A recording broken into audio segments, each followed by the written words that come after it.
Welcome back. Let's talk about cars. We are at McLaren of Greenwich and we're looking at an incredible McLaren 620R. Love the center seats. Those seats are phenomenal. What a great looking spec. Love the red accents and the roof scoop. And look at what's over there. A Koenigsegg, a P1. I mean, look around. And that's not all. There's a Speedtail. Pretty wild. This place is always incredible.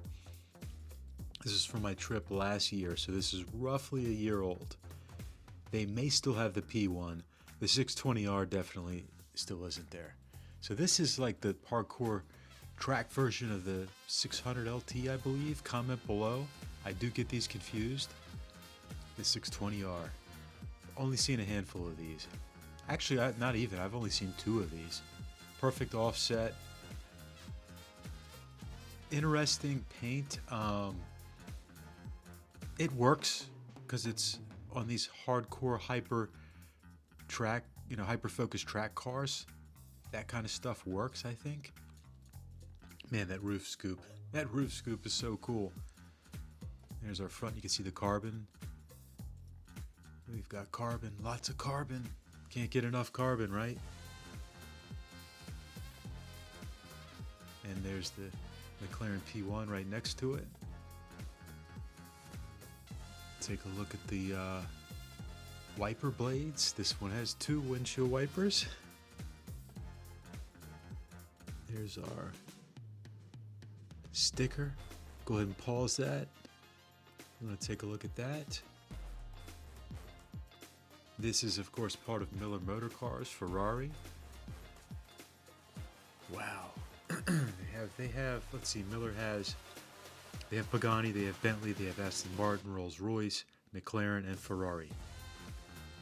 I think Porsche and Mercedes are the only ones on this strip, the dealers on this strip that aren't owned by Miller. Look at this thing. Alcantara everywhere. And I love the way, granted this car's a few years old, but I love the way it doesn't have a gigantic screen. We need to get away from these Tesla screens. I mean, they're going to age horribly. They're going to age horribly. Nobody wants them. Nobody likes them.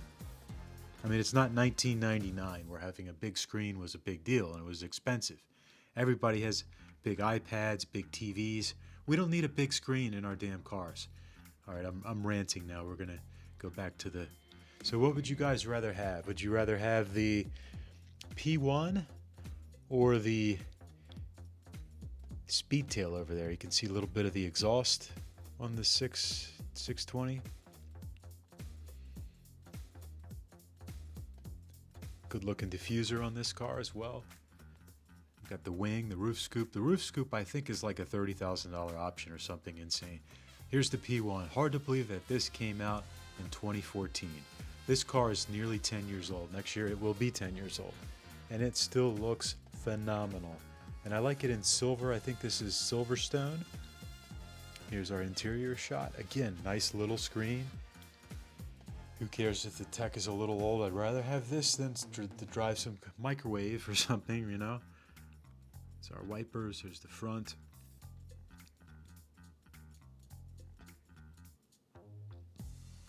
Great looking car.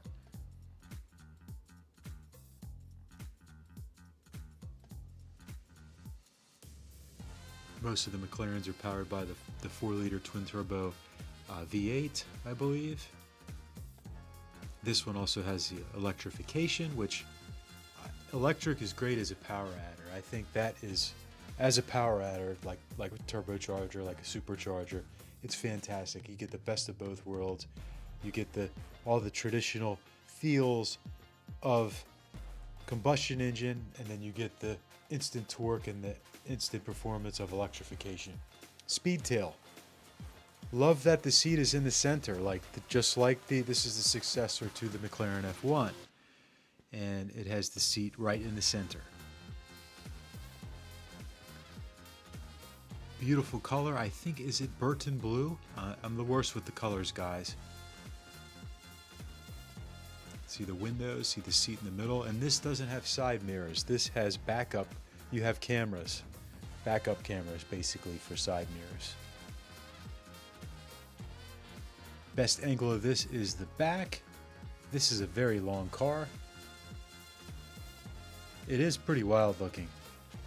And I believe this is the only one that I have seen. It looks very much like a flying saucer from that angle right there. You can see the carbon bits on the roof. Really cool. Man, that is a flying saucer. Look at that. That is a flying saucer. Tiny little windows. See-through. Would probably be pretty hard to tint one of these.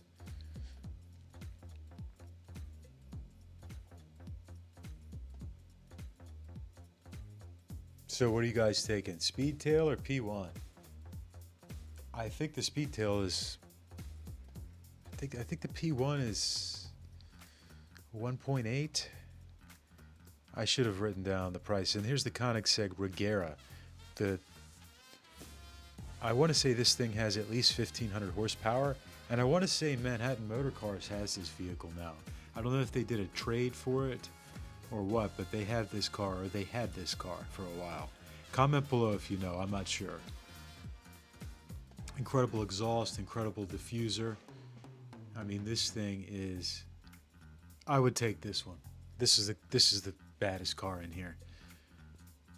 I love that the tires are kind of fat, and that the sidewall, they have a little bit of a sidewall. They're not super low profile or ultra low profile. The 3-spoke wheels are pretty menacing. You can see the big carbon ceramics. I love the windshield. Do you call that a raked wind? Is that a raked windshield? I have a lot to learn. It's amazing. I've been a car geek my whole life, and once you really start covering these cars, you realize how little you know. I have a lot to learn. You can't go wrong with Michelin Pilot Sport tires, Cup 2s, you know. I'm on something like this. I think these tires, I know some people complain about these. They take a while to heat up, and I think they work better with mid-engine cars when you have more weight over the back, or all-wheel drive, if that makes sense, since they take a lot. They seem to work. People that have Porsches, Ferraris seem to really love those tires. People that have them on Mustangs, for example, don't seem to like them as much. And maybe it's because of the weight distribution. Just my guess. Anyway,